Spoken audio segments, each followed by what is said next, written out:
Clasificación B, bajo supervisión de un adulto.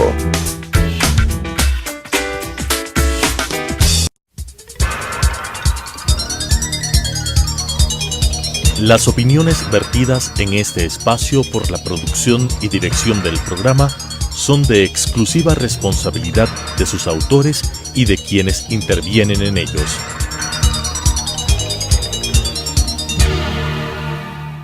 Telesucesos Canal 29 presenta Enfoques, pensamiento libre y crítico.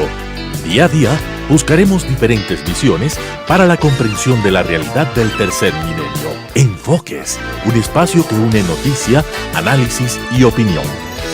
Bienvenidos. Gracias por estar con nosotros en este programa semanal de Enfoques. Hoy queremos topar el tema de economía, por eso hemos invitado al economista Pablo Dávalos. Recordamos que él es analista, es profesor de la Pontificia Universidad Católica del Ecuador y con él queremos hablar sobre lo que todos nos preguntamos. La semana pasada, vísperas del feriado, el presidente Moreno envió a la Asamblea Nacional tanto la proforma presupuestaria para el 2018 como la reforma económica.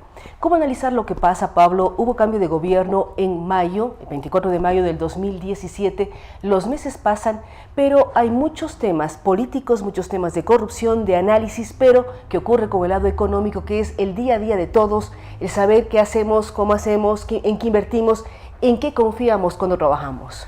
Un saludo a todas las personas que comparten con nosotros este espacio. Un saludo, Claudia. Creo que la primera constatación es que en estos meses hemos puesto a la economía entre paréntesis. Nos hemos preocupado mucho de la situación política, estamos muy al tanto de lo que pasa al interior del partido de gobierno, que es gobierno y oposición, estamos muy pendientes de lo que pasa con respecto a la situación de la corrupción, etcétera.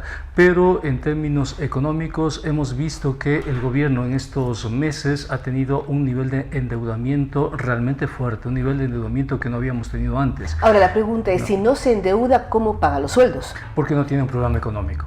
O sea, porque no hay todavía, a pesar de que el gobierno ha asumido ya hace algunos meses, no hay todavía un programa coherente de liquidez, un programa coherente de producción, un programa coherente de reactivación. Lo que tenemos en el ámbito de la economía son medidas parches. Si tú quieres, el gobierno no topa la economía. Si tú quieres, el gobierno deja tranquila la economía para que la economía no provoque ruido político y de tal manera que cuando se produzcan las elecciones, probablemente en febrero del próximo año, el elector no esté condicionado por la situación económica y pueda tomar decisiones que le sean favorables al gobierno y el gobierno pueda tener un capital político. Entonces, ¿qué hace el gobierno? El gobierno se va por el lado fácil, no topa absolutamente nada, no hace ningún arreglo. Pero el hecho de la reforma, cuando se habla de dinero electrónico, que va a ser casi obligatorio que todo el mundo cobre sus sueldos a través de moneda electrónica, ¿cómo entender, cómo comprender? Esto no afecta si el a otros gobierno temas. no hace, arreglos institucionales previos, por decir algo, si el gobierno no le entrega confianza a la ciudadanía, eso va a fracasar. Y si fracasa eso, puede estar fracasando la dolarización. Entonces el gobierno tiene que cuidarse muchísimo en ese sentido.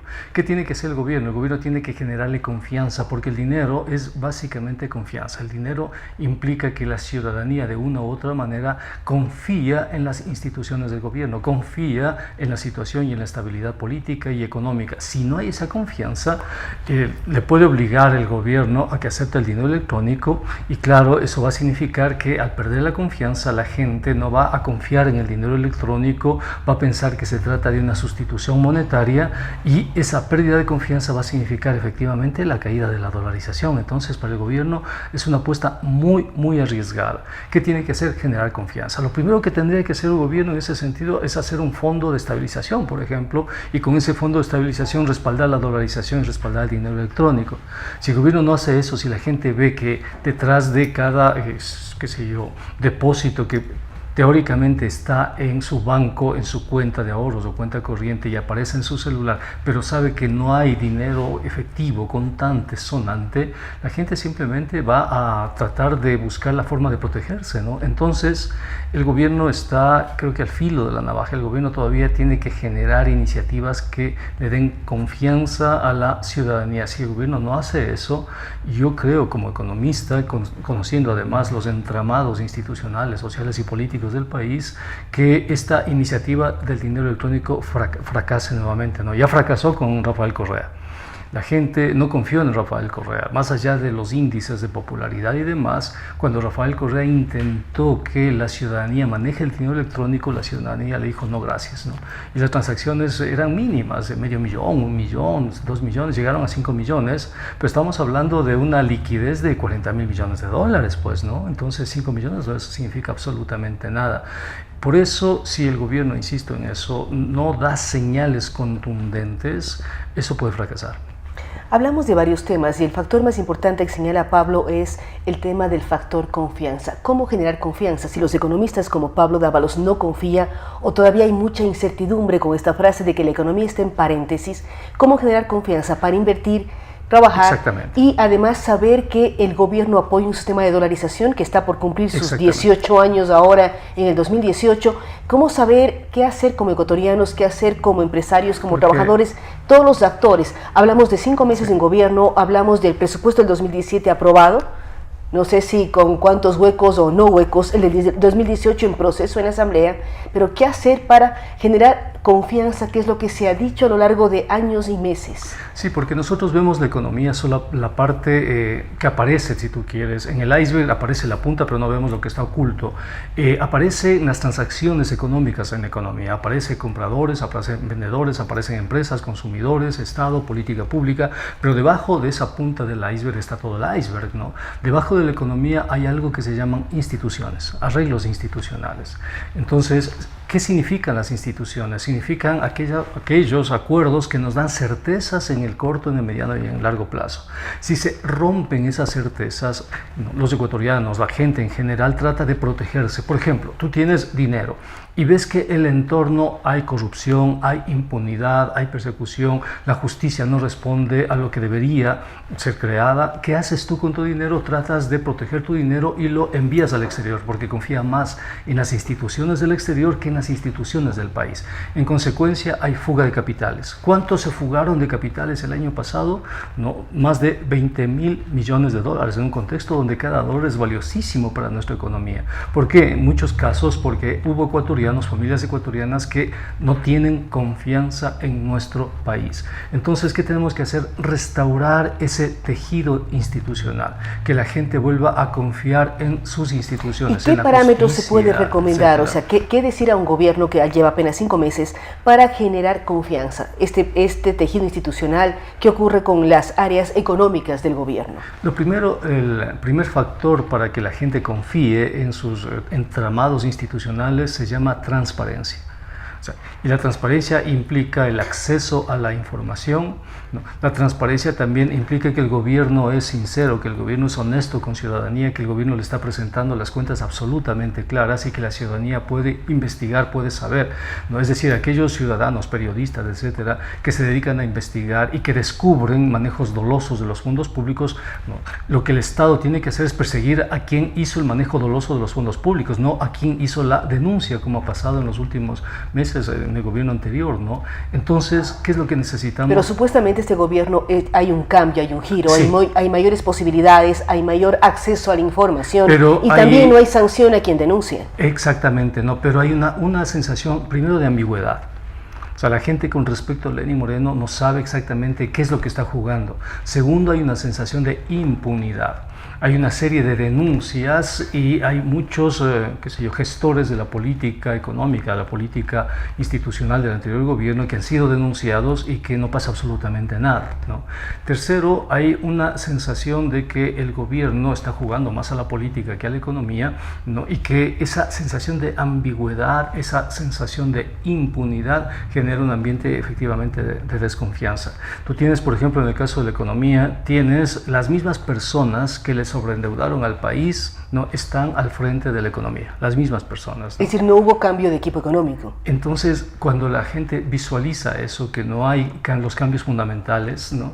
Que no hay señales contundentes, entonces, por una parte tienes, claro, señales que te dicen que el presidente va a respetar las libertades básicas, va a respetar las instituciones, pero de otra parte tienes a los mismos operadores que respetaron. Pienso, por ejemplo, en el caso de medios de comunicación, la presencia de Ochoa, la Superintendencia de Comunicaciones, ¿no? O sea, no solo es del equipo económico, No, pienso en la dirección del IES. Pero también uno tiene que pensar en el caso de las superintendencias, no dependen del gobierno central, sino son cuerpos colegiados que fueron nombrados por el famoso Consejo de Participación Ciudadana y Control Social. Entonces uno tiene que como ciudadano saber diferenciar qué autoridades o qué ministros en este caso nombra el presidente de la República y qué autoridades son independientes, porque supuestamente la función del control del poder del Estado debe ser independiente, llámese superintendencia de comunicación, de bancos o cualquiera de las otras. Sí, pero más allá de eso es la sensación que existe en la ciudadanía. Es decir, son sensaciones subjetivas. La ciudadanía no conoce de las leyes específicas que dan cuenta de los recambios institucionales. La ciudadanía evalúa lo que ve inmediatamente. Y esa evaluación se traduce en decisiones de tipo económico.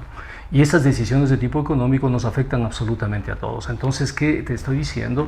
Que le estamos hablando al público que todavía falta, todavía hay una sensación de ambigüedad, una sensación de impunidad, porque hay nombramientos que efectivamente no dependen del presidente, pero otros que sí dependen, pues.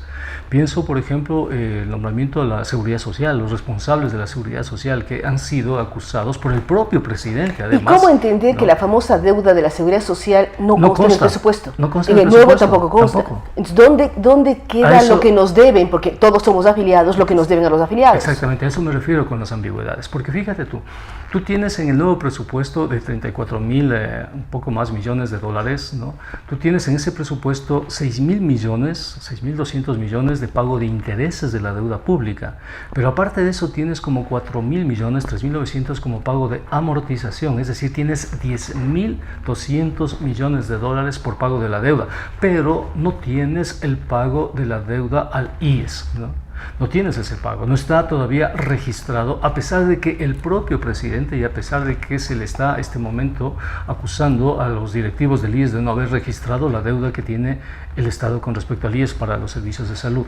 Entonces, si tú sumas la deuda del IES y estableces esa deuda, resulta que una parte importantísima del presupuesto se va para el pago de la deuda, pues.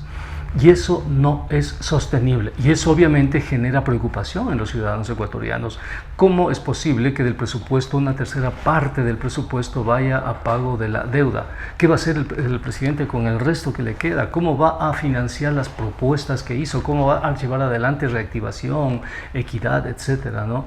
A eso me refiero con la incertidumbre que hay en el país. Entonces, ¿qué creo que tiene que hacer el presidente? Al menos después de la consulta, ¿no? Dar señales claras a la ciudadanía. Pero la consulta, ¿cuándo va a ser? Todavía no está aprobada en la Corte Constitucional. ¿No? Desde la aprobación de la Corte al paso al Consejo Nacional Electoral empieza a correr el tiempo. En teoría sería en febrero, pero hasta febrero ya corren ¿cuántos meses más? ¿Qué hacer? ¿Qué hacer en esos meses? Creo que el presidente tiene que dar señales concretas. Tenemos ya algunas señales con respecto a la proforma. ¿Qué me preocupa de la nueva proforma? Los supuestos de la proforma me parecen mal o bien coherentes, pero me preocupa, por ejemplo, de la nueva proforma que no se siga prestando atención al agro. No va a haber el año 2018 política agraria. El presupuesto para el sector agrícola es mínimo. No, nos llega a 400 millones, o sea, es mínimo ese presupuesto. Eso significa que no vamos a tener política agraria. Me preocupa también la inversión pública. El gobierno no se ha planteado una propuesta de inversión, al menos el anterior gobierno tenía claro el cemento, si tú quieres, ¿no? Este actual gobierno todavía no sabe qué hacer con respecto a la inversión pública, ¿no? Va a seguir manteniendo cierto tipo de inversión pública, pero todavía no tenemos claro un horizonte de inversión pública, ¿no? Me preocupa eso, me preocupa que el presupuesto social sea tan pequeño, el presupuesto sobre todo que financia el programa Toda una Vida, ¿no? Sea realmente muy pequeño, ¿no? Pero nos preocupa que sea pequeño, pero tampoco sabemos cómo financiar si es más grande. Si tenemos un pago a la deuda, tenemos servicio a la deuda, tenemos las deudas al IES, tenemos la deuda a los proveedores, tenemos los pagos de los sueldos. ¿Cómo logro financiar más? ¿Me endeudo más? Fíjate cómo está el presupuesto, son 34,000 millones. De los 34,000, 10,000 millones van a deuda, ¿no? 10,000 millones van a sueldos y salarios. Es decir, te quedan apenas alrededor de unos 12,000 millones para todo lo que tú tienes que hacer como gobierno, ¿no? De esos 12,000 millones tienes que pagar proveedores, tienes que pagar... criticando que nos hemos endeudado en estos tiempos, si queremos ampliarlo, el gasto social, ¿de dónde sacamos los recursos? Para eso está el equipo económico, justo para eso. Para eso es el programa económico. Para eso es, si tú quieres, el cálculo que haces de crecimiento del Producto Interno Bruto. Te doy un ejemplo nada más. Tú tienes el impuesto a la renta. El impuesto a la renta está calculado alrededor de 4.000 millones, 4.500 millones de dólares para el próximo año. 4.000. Y el impuesto al valor agregado es de alrededor de unos 6.500 millones de dólares, ¿no? Pero el impuesto a la renta, tú tienes que los grandes grupos económicos le adeudan al Estado alrededor de 3.500 millones de dólares, ¿no? Entonces, si tú pudieses establecer mecanismos de cobro a esos grandes grupos económicos, podrías tener, qué sé yo, un margen de 1.000 o 2.000 millones de dólares. Uno, dos. Podrías establecer estrategias de renegociación de la deuda, de tal manera que emites una deuda a más largo plazo, ¿no? De tal manera que bajas la presión de la deuda y con esos recursos puedes hacer un fondo de estabilización y financiar la dolarización a través del dinero electrónico, ¿no? Y apalancarte en la velocidad de circulación del dinero. Es decir, crecer aún más con financiamiento, con sustento, la cantidad de liquidez que existe en el país. Para eso se necesita programa económico. Podrías financiar el sector agrícola y el sector avícola tiene efectos multiplicadores, el sector de la industria también, y crece la economía. Si crece la economía, crece la capacidad de recaudación. Si crece la capacidad de recaudación, el Estado puede tener más recursos y orientar esos recursos hacia el sector social. Lamentablemente, no tenemos programa económico. Lamentablemente tenemos ciertas iniciativas que no están mal, que están bien, hay que aplaudirlas además, de apoyo a la microempresa, de apoyo a los pequeños sectores productivos, donde además está la mayor cantidad de empleo que hay en el país, pero un programa coherente, sólido, estructurado, articulado, donde tú tengas el sector agrícola con el sector industrial, el sector financiero, ciencia y tecnología, eso todavía no tenemos. Todavía no tenemos. ¿Cuál es el tiempo que podemos esperar y qué hacer como ciudadanos comunes y corrientes, que no somos ni empleados públicos, no somos políticos y queremos seguir viviendo en un país en que nos dé trabajo y nos dé seguridad? Es que no tenemos tiempo porque tenemos la mitad de la población económicamente activa, alrededor de 4 millones de ecuatorianos que no tienen empleo, ¿no? Y esos 4 millones de ecuatorianos tienen que satisfacer sus necesidades, ¿no? Necesitan recursos, necesitan ingresos para eso y no tienen que ver cómo hacen esos 4 millones y medio de ecuatorianos. Y no hay horizontes para ellos, o sea, no hay horizontes. Nadie les está tomando en consideración y les dice, bueno, como país vamos a tratar de que de aquí al 2018 bajemos, qué sé yo, a 3 millones y medio, de aquí al 2019 a 3 millones y de aquí al 2021 a 2 millones y medio, ¿no? Un acuerdo nacional por el empleo, por ejemplo, no existe eso, o sea, no hay. Esos 4 millones y medio de ecuatorianos tienen que ver cómo hacen, tienen que ver todos los días qué negocios se ponen, qué hacen, cómo se inventan la vida todos los días, ¿no? No tienen seguridad social, no tienen un ingreso permanente, no tienen acceso al sistema financiero porque las tasas de interés son muy altas, los costos de transacción muy altos y además como tienen necesidad de capital de operación que no les da el préstamo para eso, tienen que acudir a chulqueros y pagar tasas de interés realmente exorbitantes. Entonces, ¿qué les decimos a esos 4 millones de ecuatorianos? Que voten sí por la consulta, van a votar sí por la consulta y después ¿qué? Sí, pero ¿cómo hacer que si uno busca factor confianza, busca que el país efectivamente cumpla con todos los sectores sociales? ¿Cómo actuar todos? Porque también uno puede entrar en la desesperanza y en la desconfianza y hacia allá el país no tiene un futuro. No, tenemos que exigir al gobierno un programa económico. No se trata de generar desconfianza, se trata de establecer con lucidez qué es lo que estamos viviendo, con objetividad. Porque para solucionar los problemas primero tenemos que reconocerlos, ¿no? Y tenemos ese problema, tenemos que exigirle al gobierno un acuerdo nacional por el empleo, tenemos que exigirle al gobierno que vaya mucho más allá de las políticas fiscales y que nos proponga una alternativa de reactivación económica. Tenemos que proponerle al gobierno políticas de liquidez. Sería, por ejemplo, una política muy interesante que el gobierno disminuya el IVA. Si el gobierno baja el IVA al 10 o al 8%, eso dinamiza la economía, eso implica más dinero en el bolsillo del consumidor y eso implica mercado interno, eso implica más ventas para las empresas. Y más ventas para las empresas significan que van saliendo de los stocks acumulados y pueden contratar más empleo, ¿no? Necesitamos políticas laborales también, políticas sólidas que eviten la tercerización laboral, porque la tercerización laboral constriñe el mercado interno y al constreñir el mercado interno, quien se perjudica de la flexibilización son las mismas empresas, pues, ¿no? Porque claro, las empresas por un lado pagan menos a los trabajadores en la flexibilización, pero por otro lado no tienen demanda interna, pues, Pero ¿no? ¿qué ocurre en cambio con trabajos temporales? Estamos cerca de la temporada navideña y muchas las empresas que necesitan mano de obra adicional por 2 o 3 Tiene meses que al ser año. exactamente ¿Cómo lograr eso? equilibrios en esta flexibilización, que no es trabajadores que ganen menos, sino trabajadores que ganen de acuerdo a lo que están ofreciendo a las empresas o al mercado laboral? Si uno puede pensar en cosechas, después viene el día de San Valentín, se necesita mucho más mano de obra para empacar flores que viajan a Estados Unidos o a diferentes partes del mundo, pero son trabajos temporales. ¿Cómo lograr un acuerdo en este Acuerdo Nacional por el Empleo para, por una parte, dar salidas a las empresas, pero dar salida a los trabajadores? Sobre todo respetando las leyes y los derechos laborales. Yo pienso que el primer paso para construir institucionalidad es respetar esos derechos y respetar esos acuerdos que existen, ¿no? En el caso de la flexibilización, el país ha dicho no a la flexibilización. Se pueden establecer cierto tipo de modalidades y estas modalidades deben respetar los derechos y deben proteger la capacidad adquisitiva de los hogares. Entonces, creo que se pueden llegar a acuerdos con eso. No se trata de pagarles menos a los trabajadores, sino que se pague lo justo, lo que establecen las leyes, ¿no? Porque además, un trabajador al que se le paga bien es demanda interna, pues. Ese trabajador con esos recursos lo primero que va a hacer es consumir los productos que está generando justamente la pequeña empresa, la mediana empresa y la gran empresa, ¿no? Claro, cuando a ti te pagan, lo primero que haces es ir a un supermercado y en ese supermercado compras los bienes que necesitas.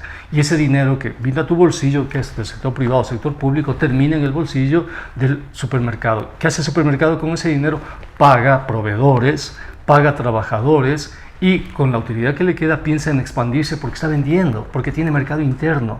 Si tú constriñes el mercado interno, significa que ese supermercado o cualquier otro negocio se disminuye su demanda, su capacidad de venta, se le acumulan los stocks, tiene que despedir gente, al despedir gente se le disminuye aún más, es un círculo perverso si tú quieres, y la economía entra en recesión. Entonces hay que decirles a los empresarios ecuatorianos que es un buen negocio pagar buenos salarios, que les conviene a ellos pagar buenos salarios, que no piensen solamente por el lado de la oferta, en abaratar el costo del salario en el lado de la oferta, que piensen en el lado de la demanda, que sean empresarios del siglo XXI, que dejen de ser rentistas, pues, ¿no? Y que busquen la forma de que la economía sea un juego de suma positiva, donde todos ganamos. En este juego de suma positiva, para cerrar ya, Pablo, ¿cómo lograr empatar y lograr un gran acuerdo? Un acuerdo nacional por el trabajo, un acuerdo nacional por el empleo. ¿Cómo hacer que todos se sienten en una mesa y se pongan de acuerdo? Trabajadores, empleadores, el propio Estado y también la academia, porque a veces hablamos mucho de la oferta laboral. Y Pablo es académico. ¿Qué respuesta da la universidad y la academia ecuatoriana para las necesidades de un país? Lo que te puedo decir es que la academia está totalmente desarticulada del sistema productivo y de los problemas del país. Lo primero que te puedo decir. Las leyes que se han aprobado, el marco institucional como CENESID, CEACE, CES, le han separado a la universidad y le han obligado a que la universidad se mire a sí misma. Es decir, le han replegado a la universidad sobre sí misma. Tenemos que cambiar esas leyes. Tenemos que hacer una universidad más propositiva, tenemos que volver a vincular a la universidad a la estructura institucional. Tenemos profesores en este momento preocupados de los papers, preocupados de las cuotas que tenemos que cumplir a nivel académico, y no se trata de eso, se trata de que la universidad cumpla un rol social, que la universidad le piense al país. Entonces, con respecto a la universidad, sería bueno hacer un programa sobre eso, pero la Universidad Ecuatoriana está mal, realmente está mal. O sea, nunca, yo estoy años en la universidad, pero nunca le he visto tan mal a la Universidad Ecuatoriana como ahora, ¿no? Si la universidad está así, imagínate otros sectores. El sector financiero es otro sector autárquico, es un sector que solo piensa en sí mismo, ¿no? Y que no genera líneas de crédito para producción, ¿no? La gran empresa, te doy un dato, ¿no? La gran empresa se apalanca mucho en pequeños talleres, por ejemplo, ¿no?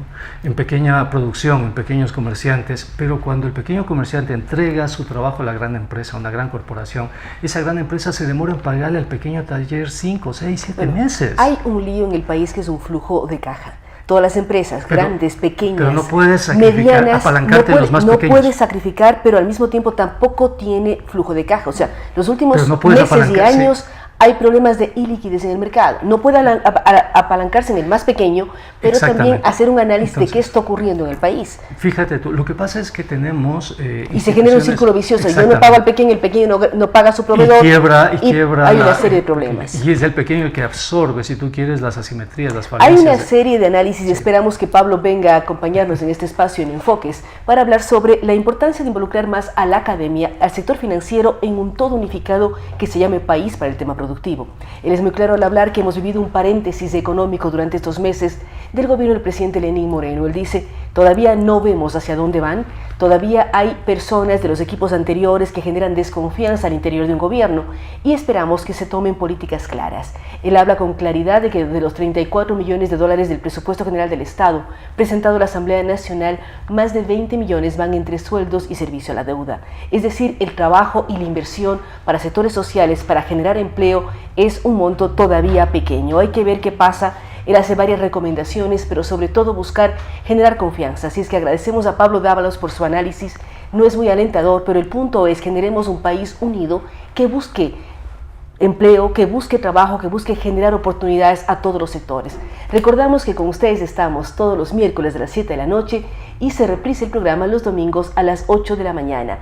Gracias por acompañarnos en Enfoques. Nos pueden seguir en redes sociales, a través de Facebook, a través de todas las redes de Telesucesos y también en @ClaudiaArteagaS.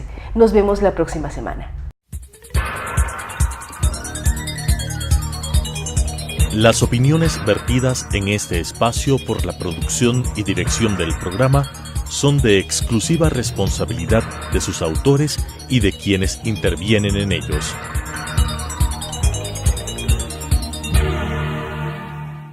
Telesucesos Canal 29 presentó Enfoques, pensamiento libre y crítico.